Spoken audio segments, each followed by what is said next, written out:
ইনশাল্লাহ ইনশাল্লাহ। জি জি জি, ধানের শীষে ভোট দেবেন ইনশাল্লাহ। আগামী 12 তারিখ সকাল সকাল যাবেন, ধানের শীষে ভোট দেবেন। ভোট দিলে এরকম ফ্যামিলি কার্ড দেওয়া হবে আপনাদেরকে, ঠিক আছে? জি, সালাম আলাইকুম। ওয়ালাইকুম আসসালাম। আসসালামু আলাইকুম। ওয়ালাইকুম আসসালাম। আমি এই এলাকার সন্তান, আমি ছোটবেলা থেকে এই এলাকায় বড় হয়েছি এবং আজকে 10ম দিনের মতো আমার 6 নম্বর ওয়ার্ডের 7 নম্বর সেকশনে আমরা আজকে গণসংযোগ করব এবং এই এলাকার আমার পাশে এলাকার স্থানীয় সকল মুরব্বীরা আমার সাথে রয়েছে, যারা কোনো রাজনীতির সাথে জড়িত না। এবং আল্লাহর রহমতে আমি যেখানে যাচ্ছি প্রত্যেকটি এলাকার সাধারণ মানুষের, সাধারণ ভোটারদের স্বতঃস্ফূর্ত অংশগ্রহণের মাধ্যমে কিন্তু আমার গণসংযোগ, আমার প্রচারণা চলছে আলহামদুলিল্লাহ। সো আমি শতভাগ আশাবাদী যে আল্লাহর রহমতে আমরা যে একটি নিরপেক্ষ নির্বাচনের জন্য দীর্ঘদিন ধরে অপেক্ষমান ছিলাম এবং সেই নিরপেক্ষ নির্বাচনের অপেক্ষায় রয়েছি আমরা, যে আল্লাহর রহমতে এখনো অনেকেই ষড়যন্ত্র করছে। আপনার বিপক্ষ দল যারা রয়েছে তারা ইসলামকে ব্যবহার করছে, ধর্মকে বিক্রি করছে, তারা ভোট জালিয়াতি করার জন্য ঘরে ঘরে থেকে গিয়ে এনআইডি নাম্বার নিচ্ছে, তারা টাকা দিয়ে বিকাশের মাধ্যমে তারা ভোট কেনার চেষ্টা করছে।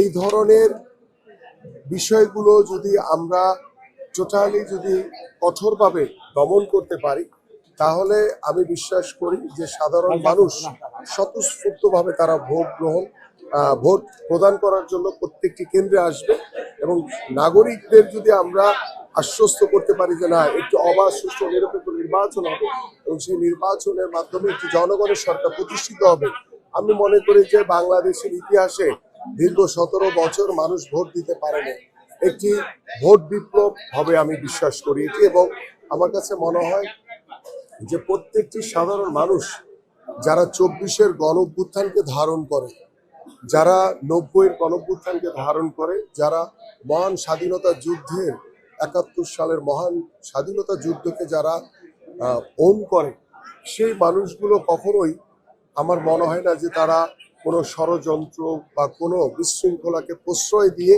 তারা সত্যিকার অর্থেই তারা কাউকে এই বিষয়ে কোনো মানে প্রশ্রয় দিবে, কিংবা আমরা যেই গণতন্ত্র প্রতিষ্ঠা করতে চাই সেই গণতন্ত্র প্রতিষ্ঠার জন্য আমার সাথে এখানে আজকে উপস্থিত মুক্তিযোদ্ধারা রয়েছে।